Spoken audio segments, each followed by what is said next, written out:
Hello and welcome to the latest 123 Edge webinar. Today our conversion expert Barney Grossman will be showing you some great ways to improve conversions on your website. Hello, I'm Barney Grossman and today we're going to be talking about how we can make your visitors into customers. And it all starts with something called user experience. Now, what is user experience? Well, user experience is looking at how people feel when they're using their website. How easy is it to find? How easy is it to navigate their way across whatever they've come to achieve whilst on your website? We're ultimately going to be taking some unhappy visitors and making it into a happy visitor. And ultimately, when we have this good user experience, this better experience, what that means for your website is they're having a better time on your website, which should have a better impact on your business. And it all starts with keeping things simple. Everything we do, everything we consider changing, adding, making look better, even removing, we need to be considering, is this the easiest way, the most simplest way of keeping it simple? And that's what it's all about. It's making tasks easy and simple for our visitors to complete. We've all got a brand new product. It may be something like a printer, for instance, like the chap on the left. You get this manual and it has page upon page of all the full instructions of how to install it, how to change the ink, how to do everything you want to. But the truth is that none of us, how many of us really read these full manuals? And the truth is, I bet nobody. And manufacturers know this because now, like on the image on the right, they include these quick start guides, this opportunity for you to very quickly read through how to get yourself running. And that's what we need to be doing for our websites. We need to be making our website the quick start guide for our visitors so they can easily navigate their way around. And how do we start this navigation process, this manual to our website? And it starts with looking at your business. Your business is going to have some goals, some objectives, hopefully something that you've put into a business plan. And as part of your business plan, there's going to be something about your website. And your website is going to have its objectives. So, for instance, your business plan may be to make £50,000 of revenue a year. And your website may be perhaps half of your sales line. The other way is going to be face-to-face. So your website objective is to make £25,000 of sales. Now, of course, our website are made up of multiple pages. Now, each page needs to serve a purpose and it has a goal. This goal needs to feed into the website objective. So for instance, we may have a product page, in which case the page goal is to sell the particular product. And that in turn will be leading towards our website objective of making £25,000 revenue a year, which in turn feeds into our business objective of the £50,000. So it starts to feed up. Now, when we actually have our page goal is going to have multiple page objectives. And these are little measurable aspects that we can have on our page, that we can manipulate, that we can impact on later, and we'll be talking about how we can do that shortly. But these little objectives are what ultimately make the page have its value. And an example of a page objective might be encouraging the visitor to click the purchase button, which in turn helps with the page goal of selling the products, which of course feeds up to the website and business objectives.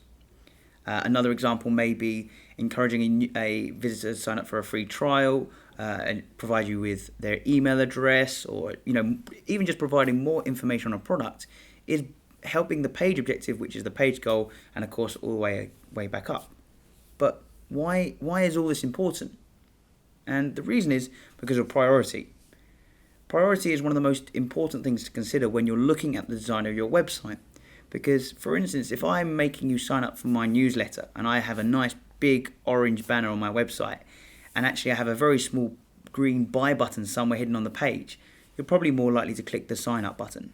But if the buy button's a nice big green button, it's got the higher priority, the higher prominence on the page, obviously you're going to be more inclined to be clicking that. So how do we control the priority? Well, as you can see here, this is a very interesting example of how not to control priority.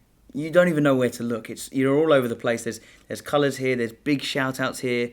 It's obviously a famous site that has actually been famous for its very wacky and out there design. But it's quite hard for us to work out as a visitor, where am I supposed to be clicking? Do I want to be clicking that blue panel over there, the red panel over here, or perhaps I want to scroll down and have a little bit more. It's just such an overwhelming site. We're lost. We don't know what we should be clicking. So the priority is quite quickly lost here. So what can you do for your own site? How do we know about our own sites whether it's too complicated, it's too busy? And there's something called the blur test. Now, what you can see here is a blurred version of a website. This is going to be a test that you can do on your own website. I'm going to give you a few examples. all you can see here is the website's been blurred out, it's like we're squinting. That's the whole point of this example. The idea is, if you squint at your own website so you can't make out the wording, where would you feel inclined to click? Now, if you look at this website, it's a little bit confusing. I'm not quite sure where I'm meant to be clicking. Maybe I'd click on the big orange button. I'm not too sure. But as I reveal it, you can now see, perhaps I'm, again, not really too sure where I should be clicking because the priority hasn't been dictated. Another example, our own site here. Hopefully, with this blur test, you've got a rough idea of where you should be clicking. And I'm hoping that you're thinking it's the green button, which, of course, if you said that, and that's exactly where we want you to click. The idea is really we want to be leading our visitors down the journey for whatever they've come for. In this instance, we're hoping that you've come for a domain name. So we're helping you kind of progress the way that you've come to our website. But what's the point of all this? Why is all this squint testing important? Well, the truth is, if you squint at your own website and you can't understand where you want to click, the chances are that your customers are in the same boat as well. So when they're visiting your site, they're going to be lost. So give your site a quick squint test now and see if there's something that you can quite easily identify as picking out. So once we've cleared up our website from the very quick, easy way of cleaning it out a little bit, what's the next best thing that we can do to help improve our visitor experience? And that is selling the benefits. Feature and benefit selling is something not just limited to internet marketing, it's actually one of the marketing fundamentals. Too often we know our products better than anybody, and often we can get lost in the features that they have rather than the benefits for our customers. For instance, you may work with the Hoovers that you sell, and you may know that 16,000 RPM is one of the best features you can have for a Hoover. But the truth is, for a lot of our customers who perhaps don't often buy our products, they don't quite understand what's in it for them. And that's a great question to ask yourself. Whenever you're writing content for your website, whenever you're saying a feature, what you think to be a benefit, just say, so what? And it's that bit that comes after the so what is what the benefit is. So an example here, Minty Fresh toothpaste. Minty Fresh is a feature of toothpaste. It's not actually the benefit. The benefit is sexy kissable breath. And actually, if you look at some of the toothpaste advertising, you'll see this connotation inside. Now, we work with our products, and it's really important that you expand the knowledge and provide every bit of information you can, but in the eye of the recipient, in the eye of your potential future customer. So speak in a term that they can understand and they can relate. And when we're speaking about our customers, we need to be speaking in a language that they can understand themselves. Again, because we know our products, we often start to use jargon words that our customers are not going to be able to relate to and understand.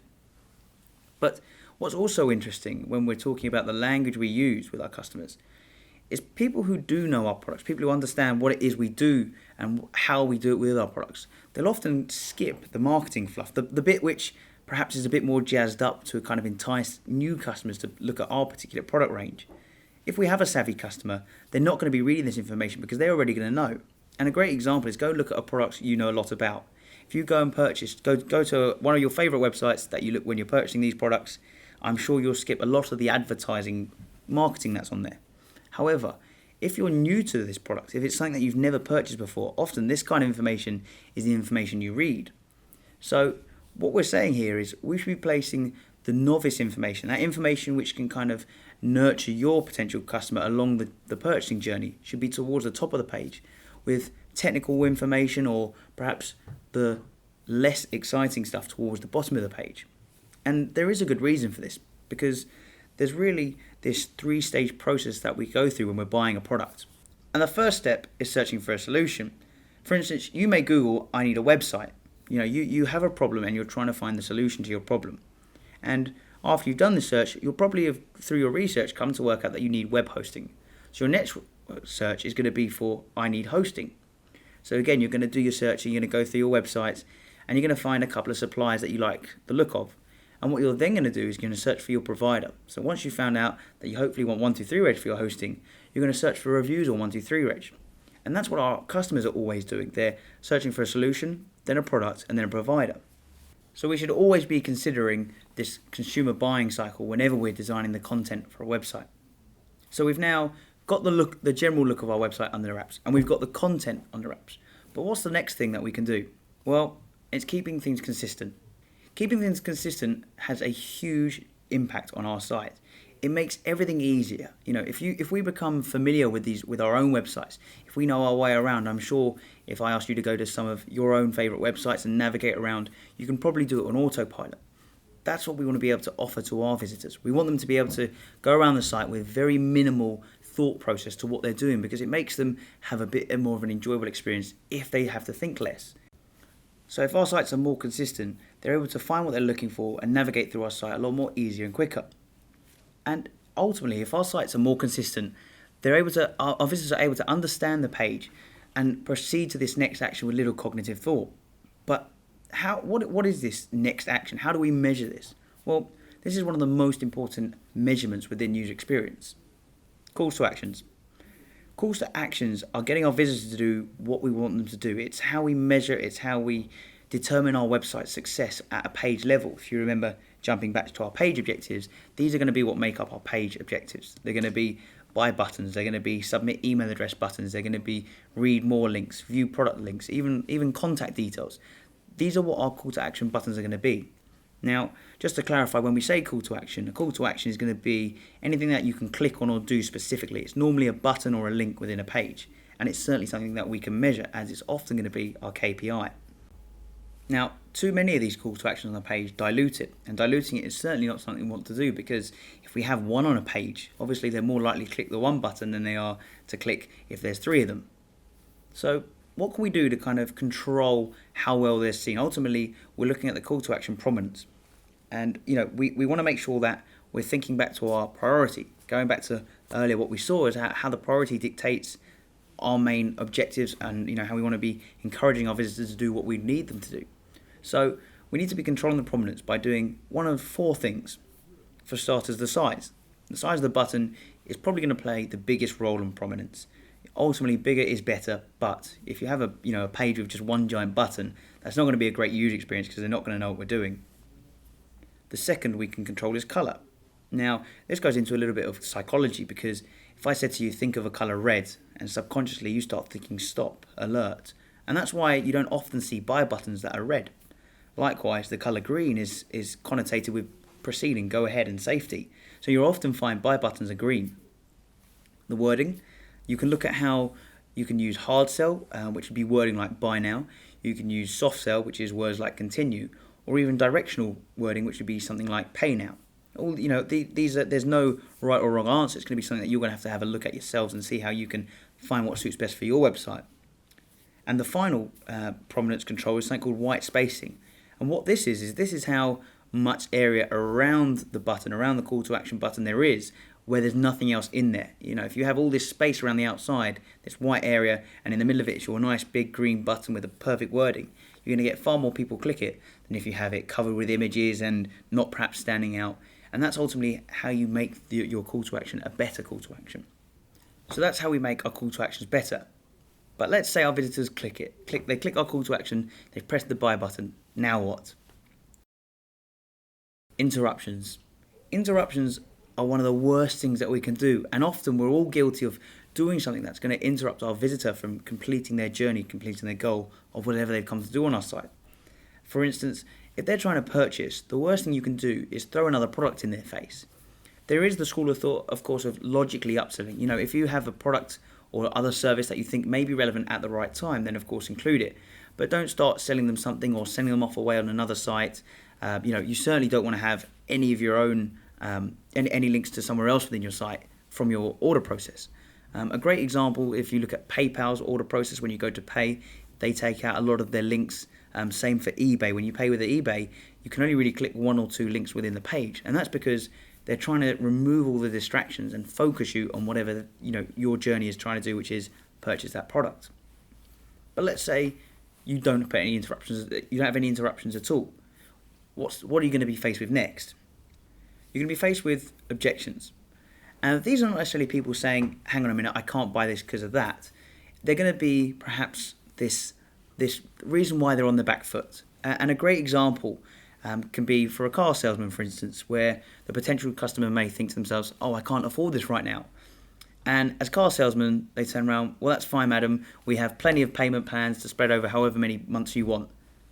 Now, how does that relate to us as website owners? The problem we have is that we don't have car salesmen to interact with our visitors whilst we're there. We need to overcome their objections in advance. Your website is your salesperson. We need to be preempting all this information and coming up and overcoming all of these objections that may possibly pop up. This could be anything from including all the information that you can possibly think of to, having a frequently asked questions section is a really great example of this overcoming objections, because generally the questions you see in most frequently asked questions areas is the same that you see on most sites, because those are quite often the common objections. And similar to objections, providing enough information. Visitors may be willing to buy, but they may just be short of that key bit of information that's going to seal the deal. This may be, how long will it take to receive? Will it work with this other product? Can I fit it, or can I fit it myself, or do I need a professional to install it? These last little bits of information might be that little tiny bit that you need to seal the deal. So, putting all this information you can, wherever you can, whether it's on the page for the particular product, whether it's in a about delivery information section, whether it's a frequently asked question section, whatever it is, put whatever you can, because we work with our products. We know our business and we know our services better than anybody, but often our potential customers don't know what we know, so we need to make sure that we don't miss anything out. But of course there are situations where we just forget something, we've overlooked it, and the last thing we want to do is allow our competitors to steal a sale from us because we missed something. So what we need to do is we need to make sure we're easy to contact. Making sure you have all your contact information all over your website is what can really help with this bit. Because even though you may run a part-time business and you can't answer the phone during the day, or perhaps it's your full-time business and you want to have everybody call you up, it doesn't make a difference. Just make sure your emails, your phones, whatever's suitable for you is all over your website, particularly headers and footers. It's well known that if I say to you, where's the contact details, you probably start thinking to look in the header or somewhere in the footer. At the very least, you should know in the bottom of the footer, it should say like a contact link, and you should definitely have a contacts page where you maybe have a form there, your email address, your phone number, your postal address, whatever information you're going to be providing. But also, as well as providing an opportunity to elaborate on the information that you've missed out, you can take some of your online goals offline. So you can be making your sales that you would have made perhaps through your website and done them directly through the customer. And there's certainly nothing wrong with that. Your website isn't just your focal sale point. It allows you to be this central hub for your business. So now we've got all of the key elements that we can do for a website, for having all the contact details everywhere. But what's the next steps that we can take? Well, there's something called trust elements. Trust elements are aspects and images that are on your website that are going to help your visitors feel like they can trust you a bit better. And there's a couple that you can include on your own. The first being awards and endorsements. These can be, perhaps you won a local award, they could be some form of certification that you or your business has achieved, and they're going to be something that you want to put on your website. The next, supplier and brands. If you work with any particular hardware, software, anyone else that gives you something that, again, is a notable name, show that you work with them. It might not be that important to you, but to one person, it might be like one bit of information that seals your deal. Notable clients. Again, if you have a big client list, or even if you have a small client list, just showing that you work with other clients, other people, is a great way to just show that you're a trustworthy business to work with. And finally, something called common icons. Now, the icons you can see, hopefully, you've probably seen across quite a lot of sites. And there's research shown that suggests that even just seeing these elements on a website subconsciously actually make you trust the website, despite there being nothing saying that you can't put them on your site anyway. But there's one more trust element that you can do that's going to really supercharge your website, and that is including testimonials and reviews. These are a great way to add a lot of trust to your site. Now, if as long as you're making sales, you can ask any of your customers for a review. Most of them will be happy to give a good one, and if they're not happy to give a good one, they're going to be providing information which is going to give you constructive criticism. But putting testimonials and reviews on your website is a real great way just to display how, that you're not just this one band that's going to disappear overnight with someone's money, but actually, you deliver a good service, a good product, whatever it is. Ultimately, we buy at other people, so being recommended is a great way. There are various ways that you can display the reviews on your site. You can just insert them in yourself as text. You could perhaps find a service provider who offers an independent review system for you. You could even perhaps get video reviews. All these are different ways of displaying reviews and testimonials on your site that ultimately increase the value and trust of your own website. Now, there's one final trust element, and this is an extra bonus as it's the most recent and upcoming trust element that you can add, and that is social endorsement. Sites like eBay and Booking.com utilize social endorsement on their site as a way to encourage you to purchase based upon what other people are doing. It's their subtle way of not only saying we may run out of stock, but it's also their way of saying if other people are doing it, it's okay for you to do it too.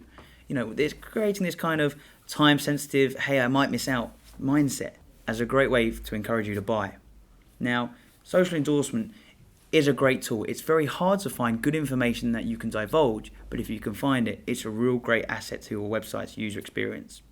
So that just about wraps up all the tips for today. Hopefully you found it really useful for your business.